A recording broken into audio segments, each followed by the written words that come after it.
생물의 진화 중간고사 시험 마지막 범위죠.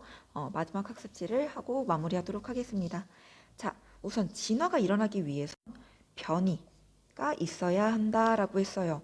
자, 변이란 무엇이라고 했죠? 같은 생물종의 개체 간에 나타나는 형질의 차이라고 했습니다. 같은 생물종, 그러니까 이렇게 사람끼리 비교를 하고 무당벌레끼리 비교를 해야 되는 거야, 변이는.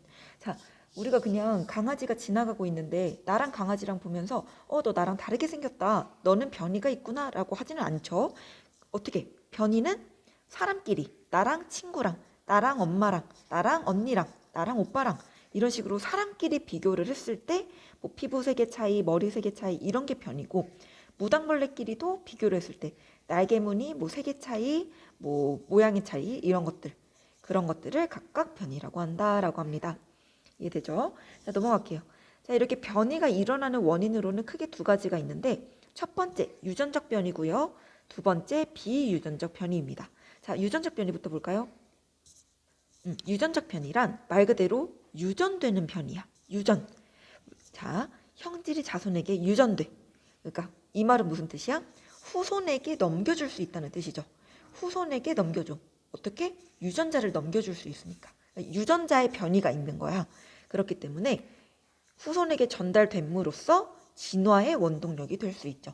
그치? 자, 비유전적 변이는 뭐야? 말 그대로 비유전, 유전이 되지 않는 변이야. 유전이 되지 않아. 자, 유전이 되지 않는 변이로는 뭐가 있을까?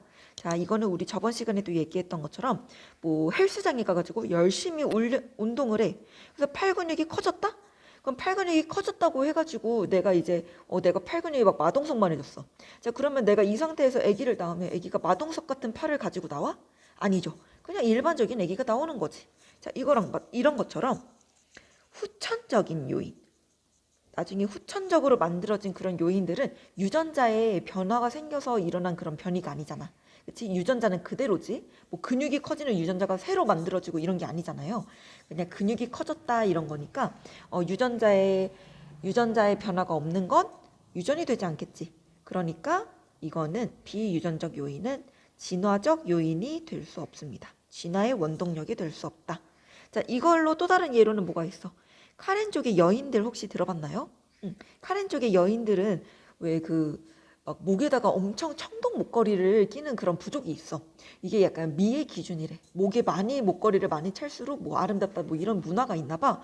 그러니까 사람들이 이제 좀 기형적으로 목을 길게 늘려. 그러니까 사진 혹시 모르는 사람 있으면 사진 한번 찾아보세요. 목을 되게 길게 늘리거든. 자, 이런 것처럼 만약에 이 여인이 목에다가 황동 목걸이를 엄청 길게 해가지고 목이 길어졌어.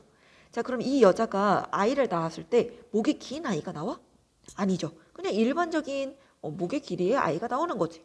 자, 이런 것처럼 후천적으로 되어 있는 형질은 자손에게 유전되지 않기 때문에 진화 요인이 아니므로, 자, 우리가 이제 지금 진화라는 걸 보고 있으니까 우리가 초점을 맞춰야 하는 건 바로 유전적 변이입니다. 알겠죠? 자, 유전적 변이 중심으로 갈게요. 자, 유전적 변이가 일어나는 요인으로는 또 두 가지가 있어. 자, 유전적 변이의 두 가지 이유. 자, 이렇게 유전자의 변화가 생기는 이유는 첫 번째, 유전자의 새로운 유전자 조합. 언제? 유성생식이 일어날 때 새로운 유전자 조합이 생겨서 그래. 자, 이게 무슨 뜻이냐면, 자, 유성생식이 뭐야? 유성생식은 말 그대로 성이 있다는 거야. 성이 있다. 자, 성이 있다는 게 뭐지? 남자와 여자, 수컷과 남컷, 뭐 수술과 암술 이런 것처럼 성이 있다는 거야. 그래서 자, 예를 들면 여기 자, 엄마 강아지랑 아빠 강아지가 만나서 새끼 강아지를 낳을 건데, 자, 엄마 강아지 같은 경우에는 어떤 유전자를 가져? 털 색깔 유전자 중에 하얀색 유전자를 가져요. 아빠는 검은색 유전자 삐삐를 가집니다. 자, 이때 유성생식이라고 하면 이제 엄마 거 반, 아빠 거 반을 가져서 새끼 강아지 하나를 만들게 되는 게 유성생식이란 말이야. 자, 그렇기 때문에 엄마 반, 아빠 반이니까 엄마 거 A, 아빠 거 B 해서 새끼 강아지의 털색 유전자는 A, B로 새로운 유전자 조합이지. 그러니까 엄마랑 아빠랑 다른 조합이잖아. 그렇기 때문에 이런 식으로 유성생식 엄마 아빠 거가 반반 섞이면서 새로운 형질이 나타나는 그런 유전적 변이가 있고요.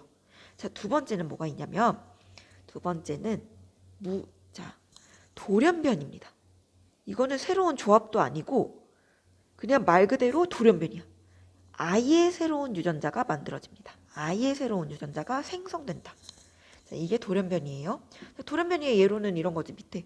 자, 빨간 색깔 딱정벌레들 무리가 있었는데 여기에 갑자기 돌연이 이런 말이 나오면 돌연변이인 거야. 갑자기 초록 색깔 딱정벌레가 튀어나왔어.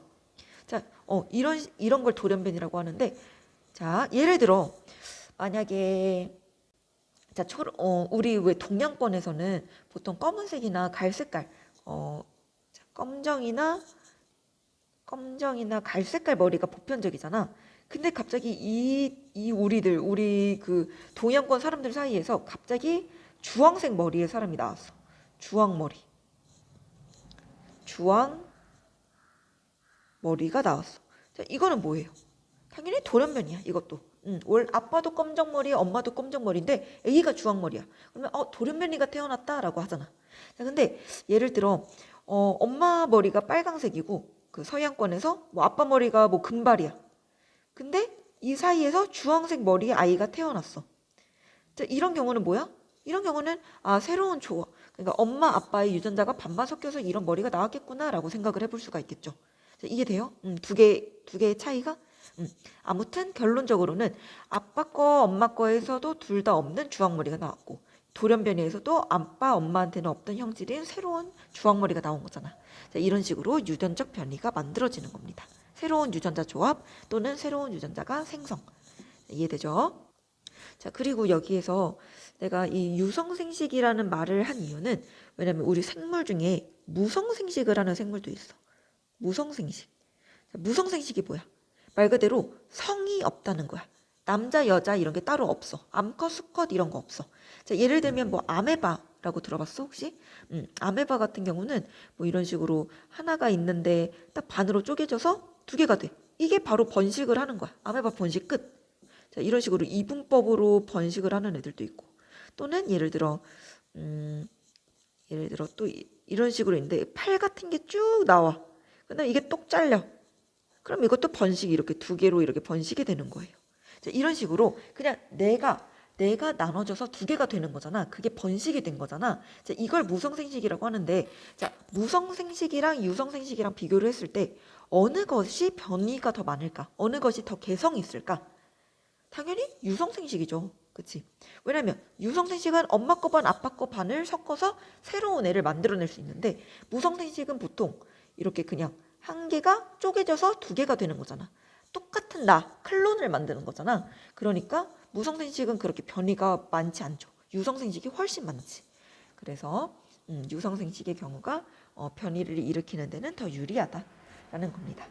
자, 넘어가서 이제 진화를 봅시다. 자, 변이가 일어나면 이제 진화가 일어날 수 있다고 했죠. 근데 여기서 중요한 건 뭐냐면 변이가 일어났다고 해서 무조건 진화는 아니라는 거야. 무조건 진화가 일어나는 건 아니다. 자, 예를 들어 위에 볼까? 자, 위에서 예를 들어 여기 아까 전에 이런 애들이 있다고 했잖아. 자, 여기에서 초록색깔 딱정벌레가 갑자기 튀어나왔어. 그렇다고 해서 이 초록색깔 딱정벌레는 혼자서 돌연변이가 일어난 거니까 얘는 무조건 진화가 되는 방향으로 갈까? 아니라는 거야. 자, 보편적인 경우로는 이 새롭게 약간 좀 눈에 띄게 이렇게 변한 애들은 도태됩니다. 보통은 도태가 돼. 자, 왜냐면 이 빨간 색깔 딱정벌레 입장에서 생각을 해보자. 빨간 색깔 딱정벌레 입장에서 생각을 해보면 이 초록 색깔에는 좀 낯선 애야. 그러니까 대부분 피하게 돼요. 나랑 짝을 하고 싶지 않아. 이렇게 짝을 이렇게 결혼을 한다라고 했을 때 내 짝으로는 좀 무서운 거야. 낯서니까. 그래서 피하게 되니까 이 초록색깔 딱정벌레는 짝을 찾지 못하고 나중에 그 후손을 남기지 못하고 결국 이 초록색깔 유전자는 끝나게 되는 거야. 이런 식으로 보통은 이렇게 변이가 막 진화로 가기는 쉽지 않아요. 그런데 어느 경우 예를 들어 좀 특수한 상황이 나타나. 자, 특수한 상황으로 초록 색깔 유전자를 가진 이 딱정벌레가 포식자, 그 첨적한데 잡아먹히지 않는 그런 상황이 됐다고 해보자. 그러면 이 초록 색깔 유전자를 가진 애가 살아남기에 훨씬 유리해졌겠지. 그런 경우에는 다른 이제 붉은색 유전자를 가진 딱정벌레든 이런 딱정벌레들과 짝을 지어서 이 유전자를 후손에게 넘겨줄 수 있게 되는 거야. 자, 이런 경우에는 진화로 갈 수 있는 가능성이 생기게 되는 거죠. 이해돼요? 자, 그렇기 때문에 무조건 진화가 되는 건 아니고 일어난 변이가 환경 적응이 유리한 경우에 유리해야 진화로 갈 수 있는 가능성이 커지는 거야. 뭐 유리하다고 해서 또 무조건 진화가 되는 건 아니고 유리하면 진화로 갈 가능성이 생기게 되는 거죠. 이해됩니까? 자, 아무튼 자 이렇게 만약에 환경 적응이 유리했어. 그럼 이제 변이는 진화로 가는 거예요. 자, 진화 한번 들어가 볼게요. 자, 진화. 자, 진화는 뭐라고? 그치, 생물이 여러 세대를 거쳐서 환경에 적응하며 변화하는 과정이라고 했고요. 자, 여기에서 이제 변이가 있어야 돼. 변이가 있으면 어떻게 돼? 각자의 변이마다 개체는 환경에 대한 적응력의 차이가 생겨. 자, 이게 무슨 소리야? 각자 우리 사람마다도 다 다르지. 다 생긴 것도 다르고 능력도 다르고 다 달라요. 다 각자마다 개성이 있고 능력이 있고 장점이 있고 단점이 있고 각자마다 있는 거야. 자, 그렇기 때문에 이 각자의 개성 때문에 지금 주어진 환경에 대해 적응하는 그 능력의 차이가 생기게 되는 거예요. 그쵸? 자, 그러면 적응을 잘하는 사람일수록, 적응을 잘하는 개체일수록 어떻게 돼? 생존을 할 수 있는 확률이 커져. 그치? 그럼 생존을 잘하게 되면 번식을 할 수 있는 확률이 커져요. 맞지? 자, 이런 식으로 생존율, 번식률이 높아지면서 내 유전자를 남길 수 있는 가능성이 커지게 되는 거야. 적응력이 클수록. 이해됩니까? 자, 이런 식으로 변이는 바로 이렇게 누군가가 선택이 돼가지고 유전자를 남기면서 진화를 할 수 있는 원동력이 된다라는 겁니다. 자, 이 과정은 지금 내가 말한 거는 이건 사실 다윈이 한 얘기야. 다윈이 한 얘기의 연장선상으로 내가 얘기를 한 거고, 자, 다윈이 이런 가설을 말하기 전에 먼저 라마르크라는 사람이 먼저 주장을 하는 게 있어요. 자, 라마르크는 무슨 주장을 했냐면 용불용설이라는 가설로 주장을 하는데, 자, 용불용설. 자, 말 그대로 사용한다. 불용, 사용하지 않는다라는 가설이야. 자, 자주 사용하는 기관은 발달하고 불용, 사용하지 않는 기관은 퇴화해서 자, 다음 세대에 그대로 전해진다는 거야. 예를 들어 내가 근육은 많이 사용했어. 아까 마동석처럼 커졌어. 그리고 내가 막 생각을 하나도 안 해. 막 뇌를 하나도 안 써. 그럼 내가 막 쪼그라들어. 자, 그러면 내가 애를 낳았을 때 뇌는 조그맣고 근육은 엄청 발달한 그런 아기가 나온다라는 게 용불용설이에요. 자, 이거 말이 돼? 말이 안 된다는 게 아까 말했었지. 아까 그 비유전적 변이 했을 때 얘기했잖아. 한계점. 후천적으로 얻은 획득 형질은 자손에게 유전되지 못한다고 했죠. 자, 이걸 우리가 이제 아니까 오늘날 인정받지 못하는 가설이 되었다라는 겁니다. 자, 라마르크는 이 얘기를 기린을 가지고 설명을 했었는데, 자, 용불용설 라마르크. 자, 예를 들어 기린은 목이 원래 다 짧았어. 근데 높은 곳에 있는 나뭇잎을 먹기 위해서 목을 계속 쭉쭉 스트레칭을 해가지고 늘리다 보니까 계속 목이 늘어난 거야. 쭉쭉 이렇게 늘어났어. 자, 이 기린이 이제 목이 길어지게 된 기린이 아기를 낳았더니 목이 긴 기린이 나왔다라는 게 라마르크의 설명이에요. 자, 이거 말이 안 된다고 했죠. 후천적 형질은 유전되지 않으니까. 자, 이거에 대해 반박한 게 뭐야? 다윈이? 그치, 자연선택설이에요. 자, 이게 뭐냐면 길이는 원래 목이 짧다가 길어진 게 아니고 원래 목의 길이는 다양했는데, 그치? 이 중에 목이 긴 애가 살아남기에 유리하니까 얘네가 선택이 됐다는 거야. 얘네가 선택돼서 살아남고 이 목이 긴 애가 살아남아서 애를 낳았더니 목이 긴 애가 나오겠지. 목이 긴 유전자를 가지고 있는 애들이니까.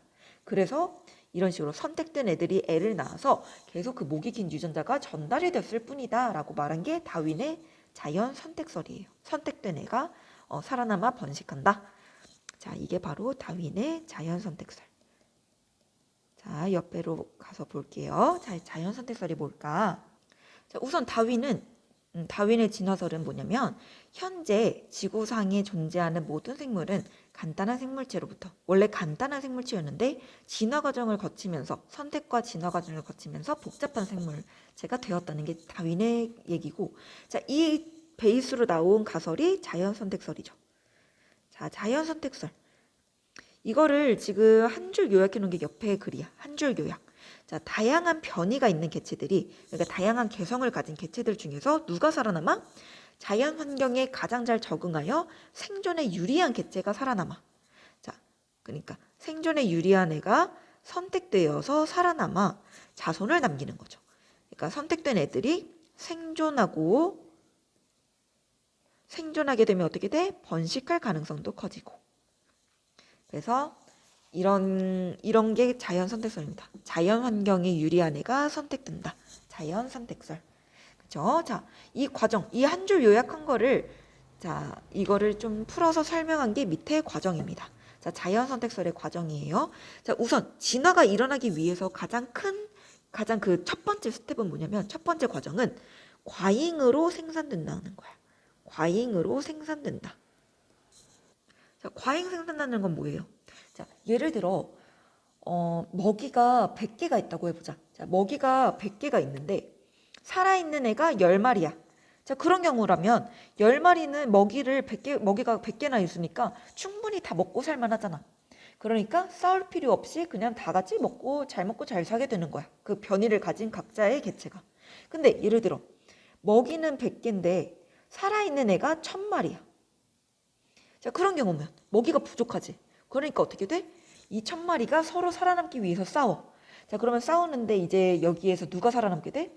이 환경에 가장 유리한 애, 가장 적합하고 가장 힘이 세고 가장 이 환경에 잘 들어맞는 개체가 싸움에서 생존하겠지. 자, 그래서 생존한 애가 이제 그 유리한 유전자를 가진 애가 생존하고 걔가 다시 그 유전자를 후손에게 물려주면서 번식하고 또 그럼 그 유전자를 물려받은 후손은 또 생존할 수 있게 되고 또 걔가 그 유전자를 물려주고 이게 계속 반복되면서 그 유전자가 계속 물려진다는 거야. 자, 그러면서 나중에 여러 세대가 걸쳐지면 그 유전자가 엄청나게 만연해지겠지. 자, 이게 바로 진화의 과정이에요. 자, 이 진화 과정이 일어나려면 지금 내가 말했잖아. 첫 번째 스텝이 뭐였어? 과잉으로 생산된다는 거야. 실제로 살아남을 수 있는 것보다 더 많은 수의 자손을 낳게 된다는 게 바로 자연의 그 원리이고 첫 번째 스텝입니다. 자, 그 다음에 자, 이렇게 과잉 생산했다. 자, 살 수 있는 것보다 훨씬 많이 나는데 이 많은 수의 개체는 다 클론들이야? 다 쌍둥이들이야? 아니지. 각자 다양한 개성이 있고 각자 다양한 변이가 존재를 하지.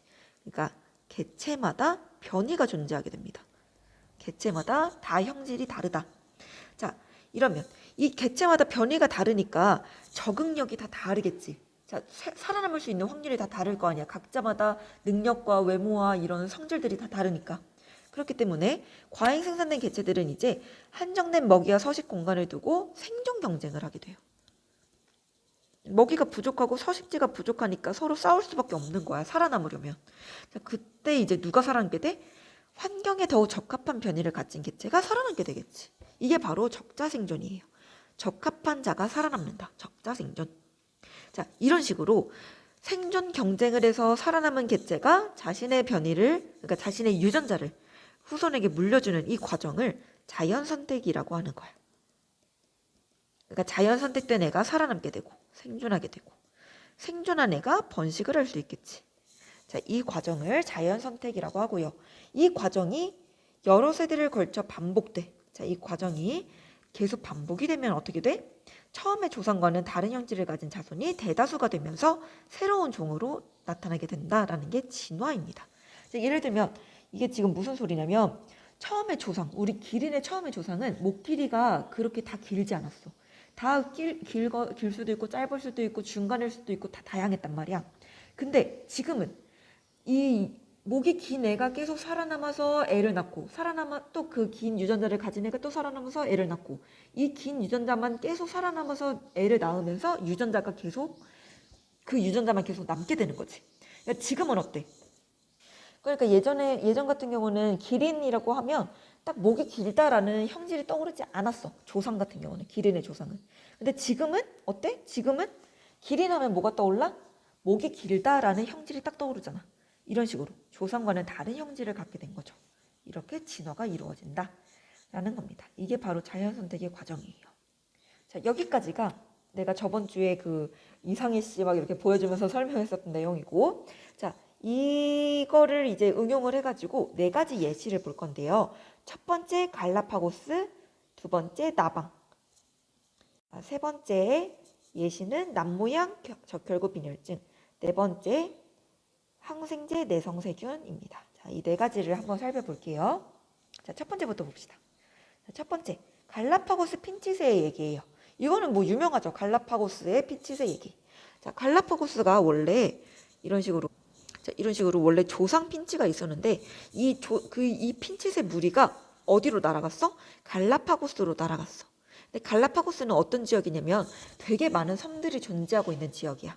그러니까 이 각각의 섬들에 얘네들이 어떤 무리는 이쪽 섬에 정착하고 어떤 무리는 B섬에, 어떤 무리는 C섬에 이런 식으로 정착을 한 거야. 자, 근데 섬들마다 다 같은 섬이 아니고 어떤 섬은 곤충이 많은 섬, 어떤 섬은 선인장이 많은 섬, 어떤 섬은 씨앗이 많은 섬 이런 식으로 각자 섬마다 환경이 다 달랐던 거야. 자, 그래서 그러면 어떻게 돼? 자, 섬마다 환경이 다 다르니까 유리한 애가 달라지겠죠. 자, 예를 들어 선인장이 많은 섬에서는 누가 유리할까? 길고 뾰족한 부리를 가진 핀치가 유리한 거야. 자, 왜? 자, 예를 들어 봐봐. 자, 이게 선인장이에요. 선인장. 막 가시가 이렇게 있어. 자, 선인장이 있는데 여기에 부리가 짧은 핀치새가 와가지고 여기에 그 선인장에 즙을 짜먹고 막 씨앗을 빼먹고 이런다고 해봐. 자, 핀치새가. 자, 그럼 얘는 어떻게 돼?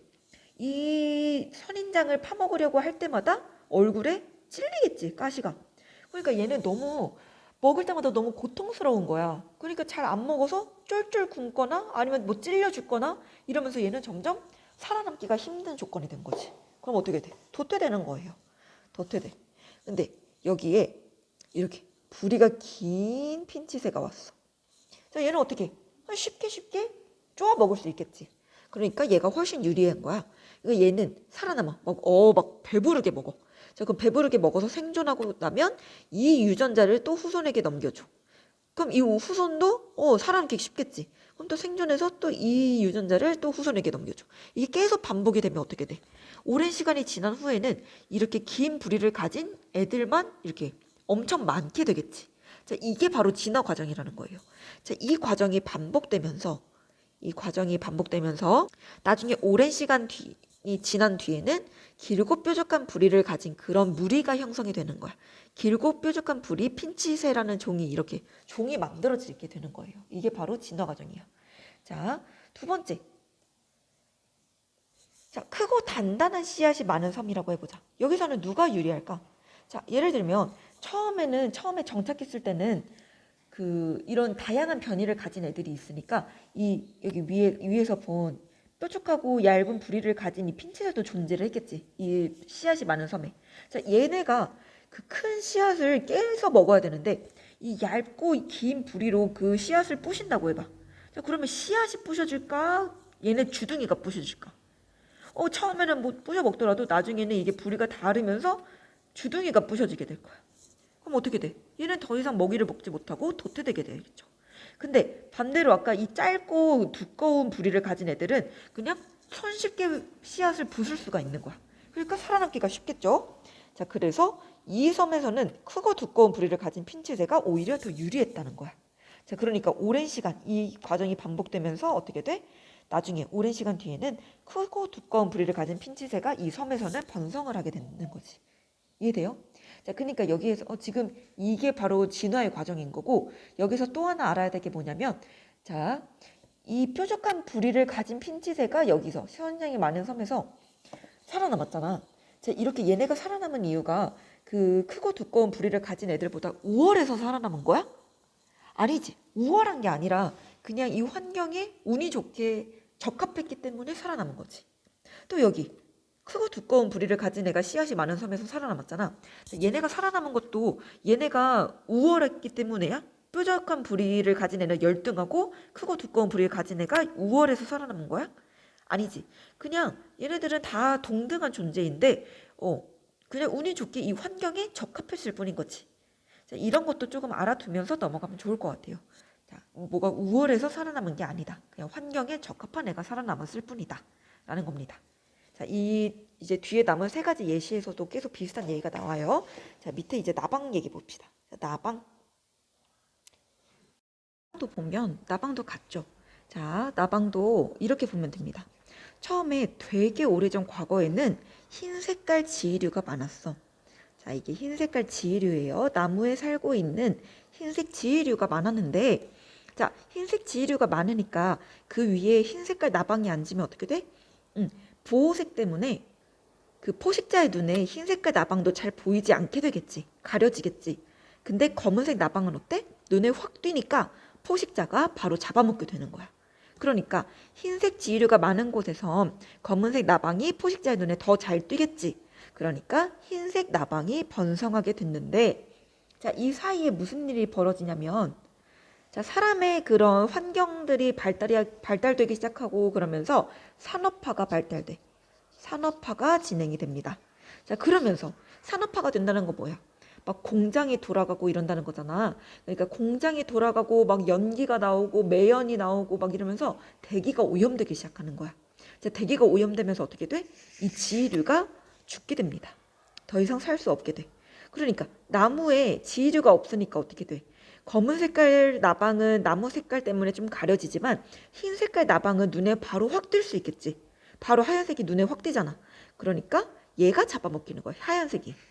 자, 그래서 흰색 지류가 이제 없어진 곳에서는 흰색 나방이 더 눈에 잘 띄게 되니까 잡아먹혀서 검은색 나방이 더 많게 된다라는 겁니다. 이것도 조금 전에 여기 위에서 그 핀칫에 본 거랑 같죠? 핀칫에서 본 것처럼 얘네 흰색이 더 우월하고 검은색이 열등하다 뭐 이런 게 아니고, 뭐 검은색이 우월하고 흰색이 열등하다 이런 게 아니라 어느 환경이냐에 따라서 누가 살아남을지가 결정이 된다는 거야. 네, 이런 것도 이해를 하고 자 넘어가도록 하겠습니다. 자, 이거 흰색 나방, 검은색 나방 언제 더 많은지 이해가 되죠? 자, 이제 세 번째 예시로 갈게요. 자, 세 번째 예시로 가면 이제 남모양 적혈구 빈혈증이 나옵니다. 자, 이게 이름이 되게 길어가지고 어려워 보이는데 어려운 거 하나도 없어요. 이게 말 그대로 남모양의 적혈구인 거야. 원래 적혈구는 무슨 모양이야? 원래는 이렇게 원형이잖아. 원형의 적혈구인데 이게 좀 변형, 그 유전자의 변형이 일어나가지고 어떻게 돼? 남모양의 적혈구가 만들어지는 유전자를 가진 사람인 거야. 자, 그렇기 때문에 자, 남모양이 되면 무슨 일이 벌어지느냐? 이렇게 난 모양이니까 서로 이렇게 꼬이기 시작하면서 막 이렇게 꼬이겠지, 남모양이. 그러면서 이 혈관을 막아. 그래서 잘 흐르지가 않아, 피가. 피가 잘 안 흐르면 어떻게 돼? 빈혈 증세가 나타나게 되겠지. 그쵸? 근데 뭐 정상 적혈구는 이렇게 슝슝 잘 흘러가니까 빈혈 증세는 따로 없는 거고. 이해되죠? 이게 바로 남모양 적혈구일 때 빈혈증이 나타난다라고 해서 남모양 적혈구 빈혈증입니다. 자, 근데 이 남모양 적혈구 빈혈증일 때 나타날 수 있는 또 다른 현상이 뭐냐면 말라리아에 대한 저항성도 나타나게 돼요. 자, 좋은 거죠, 오히려 이건. 말라리아에 대한 저항성이 나타날 수 있게 된다. 자, 말라리아가 뭔지 혹시 들어봤나요? 말라리아? 말라리아는 모기를 통해서 이렇게 전염되는 그런 병이지. 그러니까 예를 들어 내가 있어. 내가 만약에 말라리아에 걸려 있어. 자, 그러면 말라리아 균은 사실 어디 사냐면 여기 적혈구 안에서 이렇게 막 번식을 해. 그리고 번식하고 이게 나중에 적혈구를 터뜨리고 나오면서 옆에 있는 적혈구에 또 감염이 되고 이런 식으로 해가지고 내 온몸에 퍼지게 되는 거란 말이야. 자, 그런데 내가 만약에 말라리아에 걸려 있으면 내 피를 먹은 모기가 다른 사람의 팔이나 뭐 다리에 이렇게 앉아가지고 그 사람 피를 먹으려고 앉겠지. 그래서 그 모기의 입을 꼽는 순간 내 적혈구가 그쪽 사람의 그 몸에 들어가면서 그 균이 들어가게 되는 거야. 그러면서 이렇게 전염이 이루어져요. 자, 그래서 그 사람 타인의 몸속에 적혈구에 균이 감염이 되면서 이 사람도 말라리아에 걸리게 되는 겁니다. 자, 근데 남모양 적혈구를 가진 사람은 예를 들어 자, 이렇게 균이 들어갔다 여기에. 자, 그런 경우에는 균이 이 남모양 적혈구에서는 제대로 자라나지 못해요. 그러니까 어때? 그냥 더 이상 이렇게 옆으로 퍼져나가지 않고 그냥 여기에서 끝나버리게 되는 거야. 그러면서 말라리아 균으로 인해서 이 사람이 죽는 일은 일어나지 않는다는 거지. 그래도 더 쉽게 살아남을 수 있다는 거예요. 이해돼? 자, 이 두 가지 특징을 이해하면 이제 밑에 내용이 이해가 됩니다. 자, 밑에 한번 볼게요. 자, 만약에 우리나라처럼 말라리아가 유행하지 않는 지역이야. 우리나라에서 뭐 말라리아 환자가 그렇게 많지 않죠? 자, 그런 지역에서는 우리가 말라리아에 대한 저항성이 있냐 없냐가 그렇게 중요하지 않아. 맞지? 우리가 말라리아의 저항성이 있건 없건 이건 상관이 없잖아. 우리나라에 말라리아 균이 별로 없으니까. 그러니까 우리나라 사람들한테 중요한 건 뭐야? 빈혈이 있냐 없냐가 더 중요한 거야. 빈혈이 있냐 없냐. 빈혈. 자, 그러니까 우리나라 사람한테는 누가 더 유리해? 빈혈 증세를 일으키지 않는 정상 적혈구인 사람이 더 살기에 유리한 거야. 그러니까 생존에, 여기 나와 있는 말이 그거죠. 생존에 불리한 남모양 적혈구가 더 적겠지, 빈도가. 더 불리하니까. 그래서 적혈구 빈도가 적어지게 되고, 그러면서 이 남모양 적혈구로 인해 빈혈을 겪는 환자의 수도 적어지게 되겠죠. 이해됩니까? 자, 그러면 반대로 말라리아가 유행하는 지역이라고 해보자. 말라리아가 막 맨날 이걸로 사람이 막 죽어나가는 나라야. 자, 그런 지역에서는 빈혈이 있냐 없냐가 중요한 게 아니에요. 빈혈을 일으키느냐 안 일으키느냐 이게 중요한 게 아니라 뭐가 중요해? 일단 말라리아로 죽지 않는 게 중요해. 살아남는 게 중요하잖아. 그러니까 이 사람들 입장에서는, 이 지역에 사는 사람들 입장에서는 말라리아에 대한 저항성을 갖는 게 우선적으로 중요하다는 거야. 그치? 자, 그래서 이 사람 남모양 적혈구를 갖는 사람들이 살아남았다. 자, 살아남긴 살아남았어. 근데 어때? 남모양 적혈구다 보니까 빈혈 증세도 갖게 되는 거야. 병행되는 거지. 자, 그렇기 때문에 이러한 지역에서는 남모양 적혈구 빈혈증 환자가 다른 지역보다 많게 된 거죠. 상대적으로. 이해돼요? 이게 유리하니까 우리 지역에서보다는. 자, 이런 식으로 비교를 하면 되겠습니다. 이해되죠? 이게 무슨 상황인지. 결국 뭐 정상 적혈구가 더 유리하다, 그러니까 더 우월하다, 뭐 남모양 적혈구가 열등하다 이런 식으로 보면 안 되고 그냥 이게 환경마다 누가 더 적절하냐 이겁니다. 네. 자, 그럼 마지막으로 항생제 내성세균 볼까요? 자, 항생제 내성세균.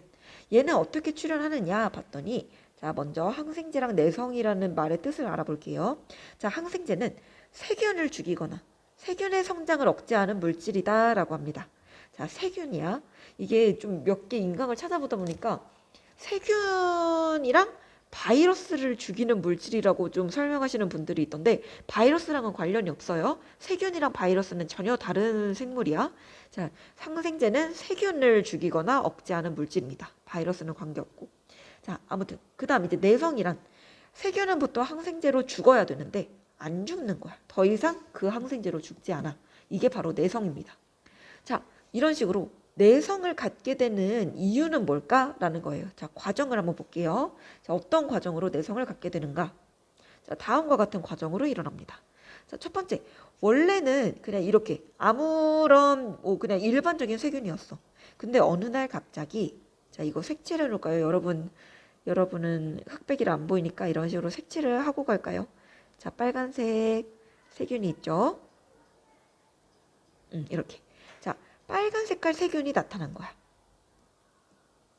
자, 빨간색 세균, 항생제 저항성 유전자를 가진 세균이 나타났다. 자, 이런 식으로 갑자기 돌연이 나타났다. 이거 뭐라 그랬죠? 무슨 변이? 돌연변이. 돌연변이로 인해 생긴 항생제 내성 세균이 있는데, 자, 이거는 갑자기 혼자 나타나게 된 거니까 그런 일반 세균들보다 비율은 적어. 원래는 낮은 비율로 존재했는데, 자, 이 세균에 감염된 사람이 아프니까 항생제를 먹은 거야. 자, 그랬더니 어떻게 돼? 항생제 저항성 유전자를 가진 애들이 훨씬 유리해졌지. 걔네만 살아남을 수 있잖아. 그러니까 얘네가 살아남아서 생존해서 증식을 하게 되는 거예요. 그러면서 비율이 점점 높아지겠지. 자, 그래서 항생제 내성 세균이 살아남아 증식하게 됩니다. 자, 그 다음에, 자, 이 사람이 근데 계속 아프니까 항생제를 계속 먹은 거야. 반복해서 계속 먹어. 그럼 어떻게 돼? 계속 그럴수록 항생제 내성 유전자를 가진 세균의 숫자가 훨씬 많아지겠지.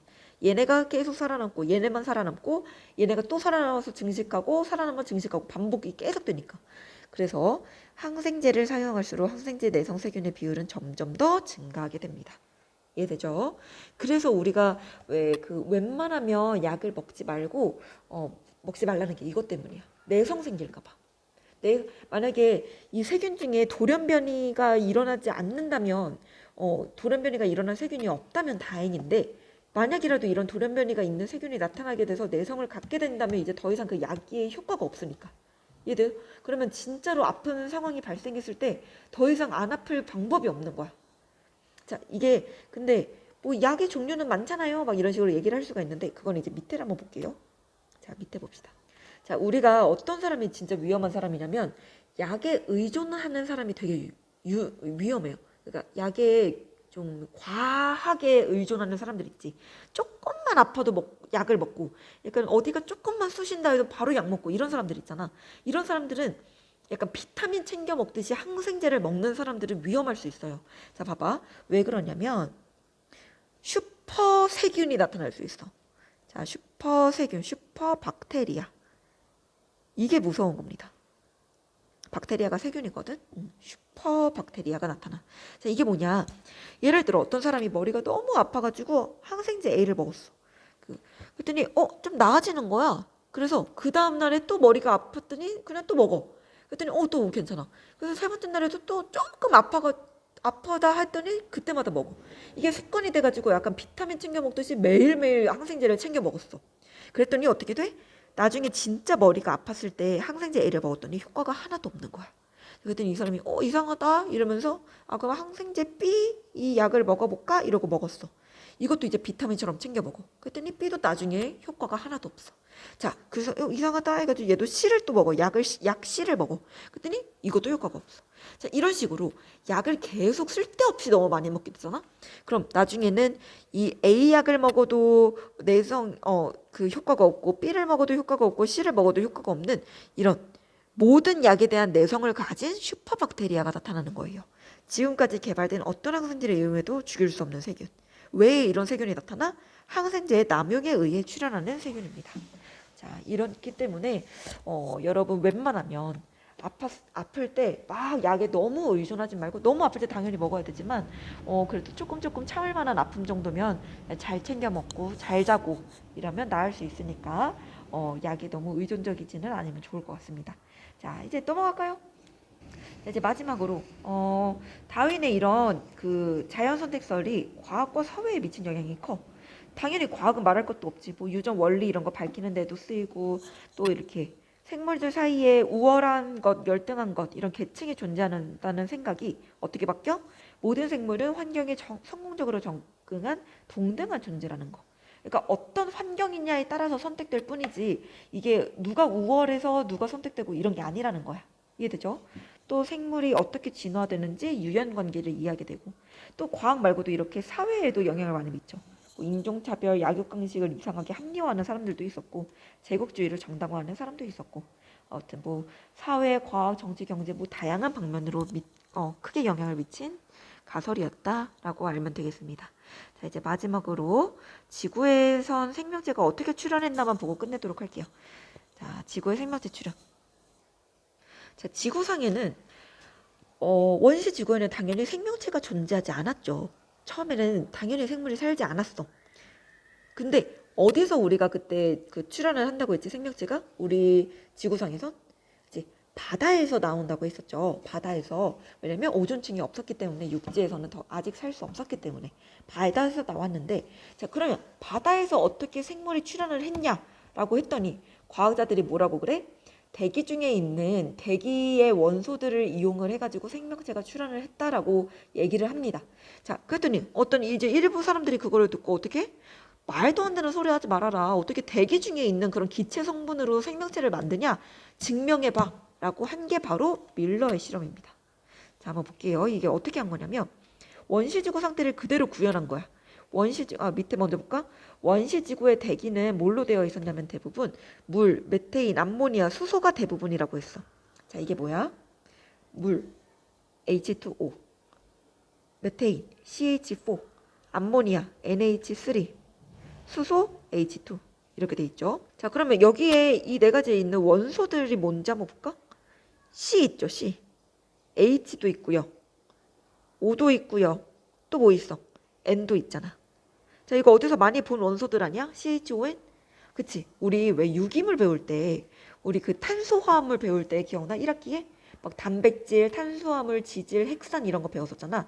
얘네들을 구성하는 성분들이 이 CHON이었잖아. 얘네들이 있으면 유기물 만들 수 있잖아.